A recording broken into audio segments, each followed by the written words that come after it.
Capítulo até onde... Não faça isso, já falei pra não ficar pulando.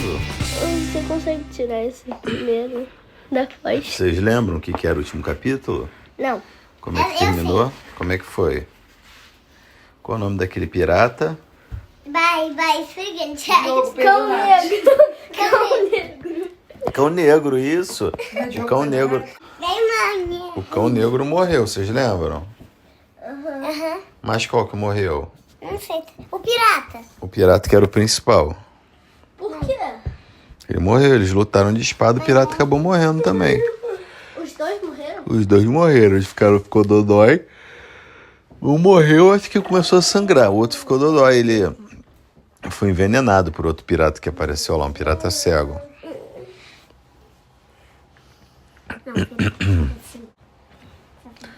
Capítulo 4. O baú. Não me demorei, é claro, em contar à minha mãe tudo o que eu sabia. Talvez Cabeça na lâmpada. devesse ter lhe contado muito antes. Fica deitadinho, meu filho. Papai não brigar com você. Você dança muito bem, tá parecendo o Van Damme, mas agora fica deitadinho. Chega pra lá, papai. Chega pro lado. Não dá pra eu chegar, senão não consigo ficar... Talvez devesse ter lhe contado antes. E nos vimos numa situação difícil e perigosa. Algo do dinheiro do homem, nem sei se é que tinha algum, era certamente devido a nós.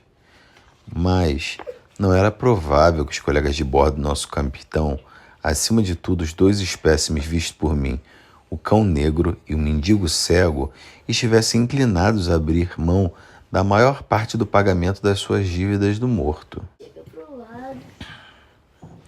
Pronto, cheguei. Deita aí pra baixo. Só foi 1 centímetro pro lado. Seguir a ordem do capitão de montar no mesmo instante e correr para o Dr. Livesey seria o mesmo que deixar minha mãe sozinha e desprotegida. Algo que não era nem de se cogitar. De fato, parece impossível para nós dois permanecer por mais tempo na casa. O cair do carvão na grade da cozinha, o próprio ticar do relógio nos encheu de alarme. O bairro, aos nossos ouvidos, parecia assombrado pelos passos de alguém que se aproximava, entre o cadáver do capitão no piso do salão e a ideia daquele detestável mendigo cego zanzando por ali, prestes a retornar. Havia momentos, como diz a expressão, que eu pulava de medo. Alguma resolução deveria ser tomada com urgência, e nos ocorreu finalmente sair juntos em busca de ajudas na vila mais próxima. Assim, dito e feito, sem nada para cobiçar a cabeça, para cobrir a cabeça, saímos no mesmo instante para a noite que começava e a neblina gelada. A vila ficava a poucas centenas de metros, embora não ficasse à vista do outro lado da enseada seguinte, e o que mais me encorajava ficava em direção oposta aonde o cego fizera sua aparição, e pela qual presumidamente retornara. Não fazia muitos minutos que estávamos na estrada, embora às vezes parássemos para, juntos um do outro, prestar atenção. Mas não havia som em comum, nada além do varrer da suave rebentação e do coachar dos habitantes da floresta. Já se usava a luz das velas quando chegamos à vila, e eu jamais esquecerei do quanto comemorei ao ver o fulgor amarelando nas portas e janelas. Mas isso, como foi provado, seria o máximo de ajuda que poderíamos arranjar naquele quarteirão, pois era de se pensar que os homens teriam vergonha. Nenhuma alma consentiu em voltar conosco à hospedaria Almirante Benbow. Quanto mais contávamos de nossos problemas, mais homens, mulheres e crianças agarravam seus abrigos de suas casas. O nome do capitão Flint, embora fosse estranho para mim, era muito bem conhecido para alguns e ele carregava grande quantia de terror. Alguns homens que haviam trabalhado no campo, para além do Almirante Benbow, se lembravam também de ter visto diversos forasteiros na estrada e, julgando que se tratava de assaltantes, dispararam em retirada. E pelo menos um deles tinha visto um lugre, no ponto em que chamávamos de Toca do Gato. O fato é que qualquer que mencionasse qualquer relação com o capitão já os matava de medo. E, ao fim e ao cabo, embora tenhamos conseguido juntar diversos homens suficientemente dispostos a nos acompanhar até o Dr. Livesey, que ficava na outra direção, nenhum nos ajudaria a defender a hospedaria. Dizem que a covardia é contagiosa, porém o argumento é, por sua vez, um grande encorajador. E então, quando cada um tinha dito a sua parte, o que sua mãe fez o discurso, declarou que recusava perder dinheiro que pertencia ao seu filho, agora sem pai. Se nenhum de vocês ousa, Tim e eu ousamos. Nós vamos voltar de onde viemos. Muito obrigada, seus grandalhões. São covardes feito galinhas. Abriremos aquele baú, nem que seja a última coisa que façamos. E eu agradeceria aquela sua sacola, Sra. Crossley, para trazer nela todo o dinheiro que é nosso por direito. Claro que eu disse que ia com a minha mãe. E claro, todos condenaram a nossa imprudência. Mesmo assim, nenhum homem quis vir conosco.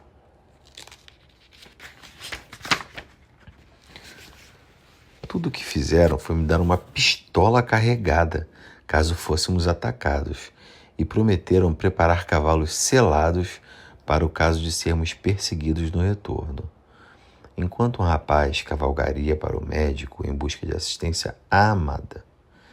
Meu coração batia acelerado quando minha mãe e eu adentramos a noite fria em nossa perigosa empreitada.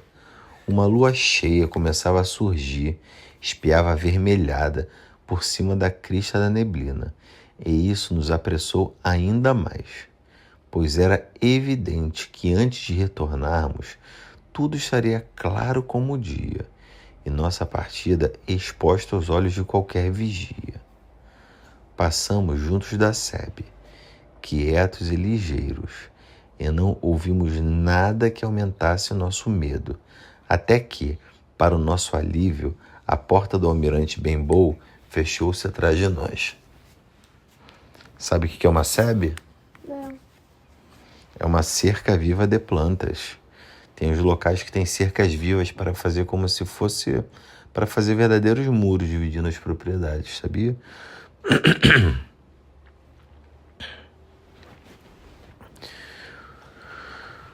Corri passar o trinco e ficamos ali ofegantes. Por um momento, no escuro, sozinhos na casa, defronte o corpo do capitão morto. Então, minha mãe pegou uma vela no bar e, de mão dadas, um ao outro, avançamos pelo salão. O capitão estava deitado como o deixáramos, de costas, com os olhos abertos e um braço estendido. Fecha a cortina, Jim.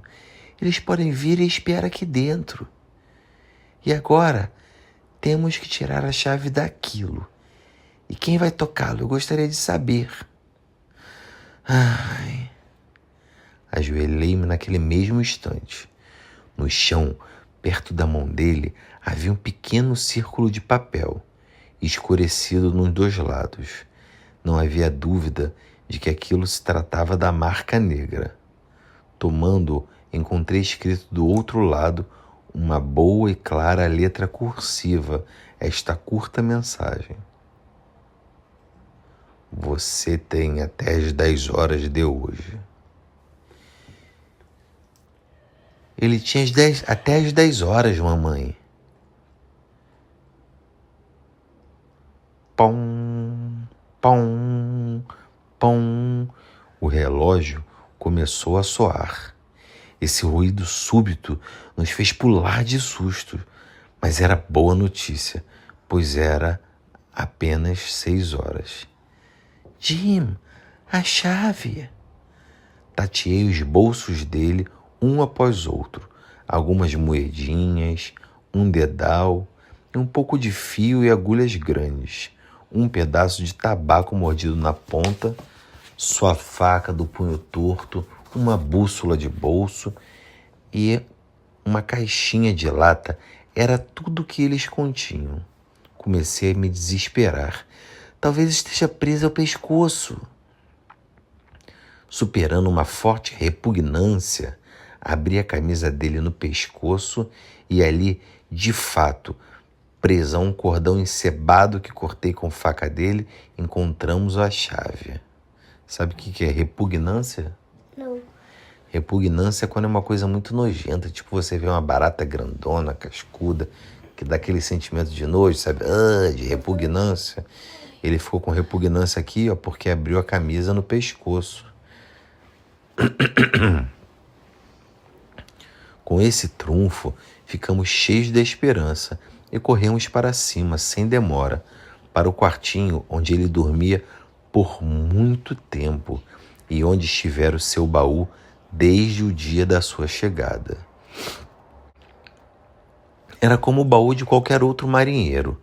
Por fora, o B inicial gravado no topo do ferro quente, com os cantos de alguma forma amassados, quebrados, como se por um longo tempo de uso indevido. Tem minha chave. Um cheiro forte de tabaco e breu veio do interior, mas não havia nada para ver no topo, exceto um conjunto de roupas muito boas, cuidadosamente escovadas e dobradas. Nunca tinham sido usadas. Elas nunca foram usadas, Tim. Viu? Ele sempre andava com roupa suja e fedorenta, mas dentro do baú dele tinha roupa bem bonita, bem dobradinha. Debaixo delas começou a miscelânea.